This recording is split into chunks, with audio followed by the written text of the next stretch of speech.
అయితే బీఆర్ఎస్ గెలుస్తుంది ఇక. ఇప్పుడు అదే గెలుస్తుంది. ఇక్కడ రానియర్, కాంగ్రెస్ రానియర్, ఆ, ముస్లింలు కానీ మన హిందువులు కానీ రానియర్. అంతే. ఎందుకు మరి కాంగ్రెస్ ఇక్కడ?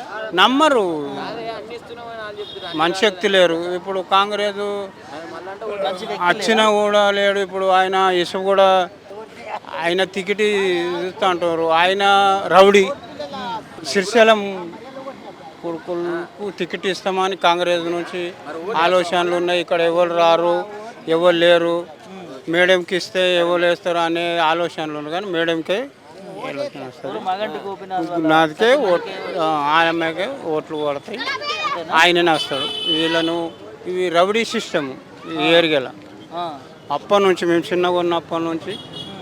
నేను 18 సంవత్సరాలు ఉన్నప్పుడు ఇక్కడ వచ్చిన, నేను ఊరికి నుంచి. అప్పటి నుంచి ఇక్కడ ఉన్నా, ఇల్లు కట్టుకున్నా, పిల్లలు ఉన్నారు. అన్నీ తెలుసు నాకు. ఖైరతాబాదు అప్పటి నుంచి అంతా తెలుసు. సో అందుకే కాంగ్రెస్ గెలిపారా?